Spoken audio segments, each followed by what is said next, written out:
Alright guys, स्वागत है आपका इस वीडियो में। तो फाइनली यहाँ पे लैज़रस का एपिसोड नंबर 1 आ चुका है। तो चलिए फिर ये वीडियो शुरू कर लेते हैं, बाकी बातें वीडियो के एंड में कर लेंगे। एपिसोड की शुरुआत में यहाँ पे हमें एक बंदे की आवाज सुनाई दी जाती है और वो बंदा यही पूछता है कि मैं हमेशा से ये सोचता था कि दुनिया खत्म कैसे होगी। बचपन से ही वो ये चीज सोचता था, लेकिन ये चीज एकदम से बिना वार्निंग के उसके सामने आ गई, इस तरह से जैसे किसी ने इमेजिन भी नहीं किया होगा। हमें बताया जाता है कि 4 साल पहले एक आदमी था जिसका नाम था डॉक्टर स्किनर, और वो आइंस्टाइन के बाद सबसे ज्यादा इंटेलिजेंट माइंड्स में से एक था। उसने कमाल का पेन किलर बनाया जिसका नाम था हापना। वो बहुत ज्यादा सस्ता था, उसके कोई साइड इफेक्ट्स भी नहीं थे, जिस वजह से उसने इजीली मार्केट को डोमिनेट कर लिया और हर इंसान ने उसका इस्तेमाल किया। उस दवाई की मदद से लोग आजाद हो गए, उन्हें किसी भी तरीके का सफरिंग नहीं था, उनका दर्द मिट गया और ये एक ऐसी मेडिसिन थी जिसने पूरी दुनिया की जान बचा ली। लेकिन 3 साल पहले डॉक्टर स्किनर किसी भी नामो निशान के गायब हो गए और ऐसा पता चला कि जो हापना था वो एक काफी बड़ा ट्रैप था सब लोगों के लिए। तो यार ये छोटा सा इंट्रो था। दूसरी ओर यहाँ पे हमें एक बंदे का सीन दिखाया जाता है जो कि गाड़ी में होता है और गाने वगैरह सुन रहा होता है। जैसे ये गाना शुरू होता है तो हमें एक प्रिजन का सीन दिखाया जाता है। इस प्रिजन के अंदर एक बंदा होता है जिसका नाम होता है एक्सेल गिलबर्टो। अब यार वो अपने सेल में होता है, तभी उसके पास एक गार्ड आता है और उसे बताता है कि तुमसे मिलने के लिए कोई आया है। एक्सेल के पास यहाँ पे 10 मिनट होते हैं इस बंदी से बात करने के लिए। यहाँ पे एक औरत होती है और एक्सेल सोचता है कि क्या मैं तुम्हें जानता हूँ? तो वो औरत कहती है नहीं, हम दोनों ही अजनबी है एक दूसरे के लिए और हम पहली बार मिल रहे हैं। एक्सेल कहता है कि जो भी आज तक मेरे से अजनबी लोग मिलने आए हैं ज्यादातर वो या तो लॉयर होते हैं या फिर हिटमैन होते हैं, मुझे मारने के लिए आए होते हैं, ठीक है ना। तो वो औरत कहती है कि तुम मुझे दोनों ही मान सकते हो। उसका नाम हर्ष होता है और वो बताती है कि वो एक एहसान के लिए यहाँ पे आई है और एक्सेल के आंसर पे डिपेंड करेगा कि उसका अंजाम क्या होगा। मतलब ये है कि हर्ष उसको इस जेल से आजाद करा सकती है। तो यार एक्सेल बोलता है कि तुम्हें पता भी है मेरी सजा कितनी है?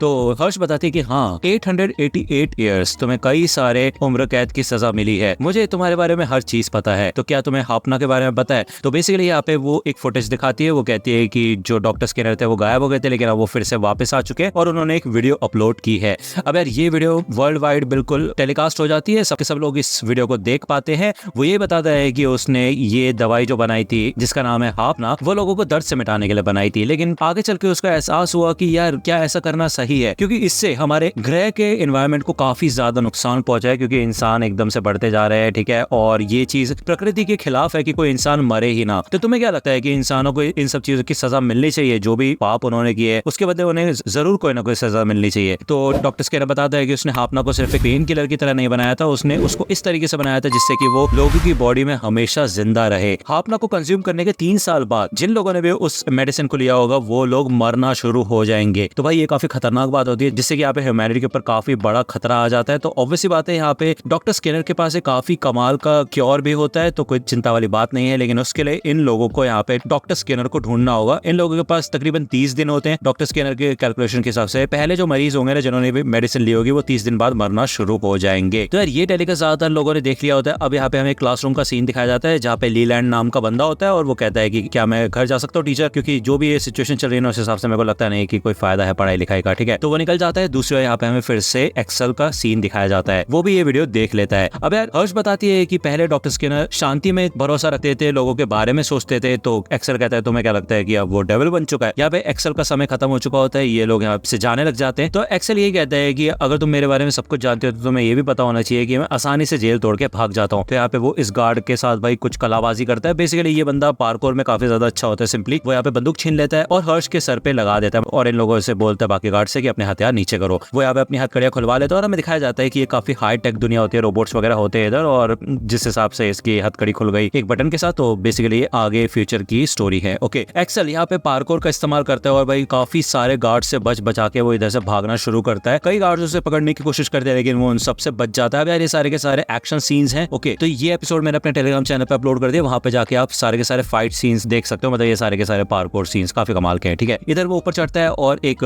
एसी वेंट होता है जहाँ पे वो बंदूक की गोलियां चलाता है और उसके अंदर कूद जाता है, जिसके बाद वो यहाँ पे छत पे आ जाता है। हमें दिखाया जाता है कि हर्ष के साथ यहाँ पे एक बंदा होता है जो कि गाड़ी में होता है, वो भी निकल जाता है इधर। और दूसरी ओर हमें फिर से लीलैंड का सीन दिखाया जाता है जो कि एक लड़की से मिलता है जिसका नाम होता है क्रिस, और ये दोनों यहाँ पे बातचीत करते हैं। लीलैंड बताता है कि चलो अच्छा कम से कम मेरे को स्कूल नहीं जाना पड़ेगा, अपना फालतू टाइम वेस्ट नहीं करना पड़ेगा मुझे। हर्ष और ये बंदा यहाँ पे गाड़ी में होते हैं। अब हर्ष यहाँ पे एलेना को बोलती है कि तुम ट्रैक रखना पुलिस कम्युनिकेशन में, हमें पता करता रहना होगा कि वो कहाँ पे है। एलेना बताती है कि अभी तक पुलिस को नहीं मिला है वो बंदा, तो ऑब्वियसली बात है उसका ट्रैक यहाँ पे शुरू हो जाता है, ठीक है। दूसरा यहाँ पे लोगों में ना भगदड़ मच जाती है, क्योंकि ऑब्वियसली बात है भाई ये काफी खतरनाक सिचुएशन है। तुम खुद सोचो भाई, कोविड आया था हमारी दुनिया में, अब कोविड की वैक्सीन सबको लगी है। सोचो यार हमें अभी कोई ऐसी न्यूज मिले जिनके अंदर भी वैक्सीन लगी है, वो 30 दिन बाद मरना शुरू हो जाएंगे तो काफी खतरनाक बात है, मतलब रियलिस्टिक है, रिलेटेबल है भाई, मतलब कमाल की है ये सिचुएशन, है कि नहीं। तो लोग यहाँ पे डर के मारे भाई पूरा हुड़दंग मचा देते हैं। जो हापनों वाली मेडिसिन होती है उनको स्टोर से हटा दिया जाता है, जितने भी जो स्टॉक है उनको वापस बुला लिया जाता है, सिचुएशन को काबू में लाने की कोशिश की जाती है। अब ऑब्वियसली बात है इनके पास और कोई चारा नहीं है बजाय डॉक्टर स्किनर को ढूंढने के, क्योंकि उसके पास इस चीज का क्योर है। ओके, वही दूसरे यहाँ पे कुछ ऐसे भी लोग होते हैं जो कि इस चीज को एक्सेप्ट करते हैं और ये कहते हैं कि हम अपनी किस्मत को नहीं बदल सकते, हमें इस चीज को एक्सेप्ट कर लेना चाहिए कि हम लोग अब मरने वाले हैं। न्यूयॉर्क एक्सचेंज हो गया भाई, जो स्टॉक मार्केट होता है वो यहाँ पे क्रैश होना शुरू हो जाता है और फाइनली यहाँ पे हमें फिर से एक्सेल का सीन दिखाया जाता है, जो कि अभी भी अपने प्रिजनर वाले आउटफिट में होता है, ठीक है।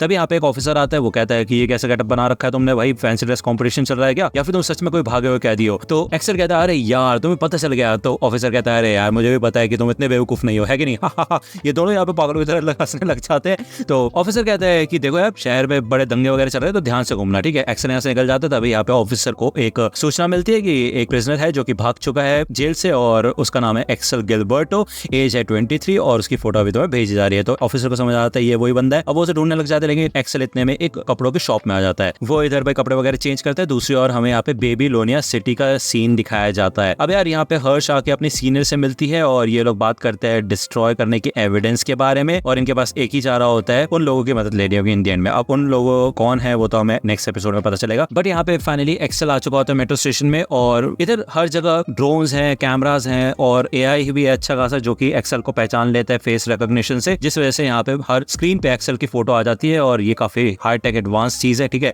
सारे के सारे पुलिस ऑफिसर्स इधर आ जाते हैं एक्सेल को पकड़ने के लिए। वो यहाँ पे ट्रेन ट्रैक पे भागना शुरू कर देता है। एलेना को यहाँ पे नोटिफिकेशन आ जाता है तो वो भी इधर चेक करने लग जाती है और जब उसे पता चलता है कि एक्सेल की लोकेशन क्या है तो वो अपनी बाकी टीम को भी बता देती है। अब हमें दिखाया जाता है कि क्रिस भी इसी टीम का हिस्सा होती है, ठीक है। एक्सेल यहाँ पे कंटिन्यूअसली भाग रहा होते हैं, सारे ड्रोन्स उसके पीछे होते हैं और कंटिन्यूअसली उसको बोल रहे होते हैं कि रुक जाओ, सरेंडर कर दो। लीलैंड भी यहाँ पे हमें दिखाया जाता है इसी टीम का हिस्सा है और वो भी गाड़ी में आके बैठ जाता है। अब यार ये बंदा एलेना को बोलता है कि तुम डेटा को एनालाइज करके प्रेडिक्ट करो कि आगे वो कहाँ जाने वाला है। तो एलेना इस चीज पर काम करना शुरू कर देती है और वो उसका कोर्स पता लगा लेती है। यहाँ पे दूसरी ओर क्रिस जा रही होती है बाइक पे, वो यहाँ पे परमिशन मांगती है कि वो गोली चला सकती है या नहीं, तो उसको परमिशन दे दी जाती है। ओके भाई, इधर एक्सेल काफी कमाल के पार्कोर स्किल्स दिखाता है अपने भाई, क्रेन वगैरह पे चढ़ के भाग रहा होता है। वो नीचे जब उतरता है तो यहाँ पे फाइनली भाई अंधाधुंध गोले चलाना शुरू कर देती है क्रिस, ठीक है, लेकिन एक भी गोली लगती नहीं है उसको। बेसिकली यहाँ पे इनका प्लान होता है जानबूझ के एक्सेल का रास्ता भटकाने का। तो यहाँ पे एक्सेल के पास एक ही रास्ता बचा होता है, वो एक बिल्डिंग पे चढ़ जाता है। तो ये बंदा भी जिसका नाम डगलस होता है वो भी ऊपर चला जाता है, ओके, और ये काइंड ऑफ उसको कॉर्नर कर देते हैं। अब यार डगलस ये कहता है कि अपने हाथ ऊपर कर लो, अब तो तुम्हारे पास और भी कोई चारा नहीं है बचने का, ठीक है ना, तुम्हारे पास कोई रास्ता नहीं है। तो एक्सेल समझ जाते हैं ये इन लोगों की चाल थी, इन्होंने जानबूझ के ऐसा किया, किसी तरह इन्होंने यहाँ लाके फंसा दिया उसको, ठीक है। तो वो ये कहता है कि तुम मेरे मरने के बाद मेरी ग्रेव पे ये लिख देना कि मेरे को एक डगलस नाम के डरपोक ने पीठ पे गोली मारी, ठीक है। तो डगलस कहता है कि देखो मेरे को भड़काने की कोशिश मत करो क्योंकि इससे कोई फायदा होगा नहीं, क्योंकि देखो तुम उड़ तो सकते नहीं हो तो यहाँ से भाग भी नहीं पाओगे, तुम नॉर्मली इंसान उड़ नहीं सकते हैं। तो एक्सेल कहता है क्यों ना हम इस चीज को ट्राई करके देख ले। तो यार ये जो लीलैंड होता है ये ड्रोन उड़ा रहा होता है सर्वेलेंस के लिए, लेकिन एक्सेल यहाँ पे नीचे कूद जाता है और इस ड्रोन से लटक जाता है भाई, लिटरली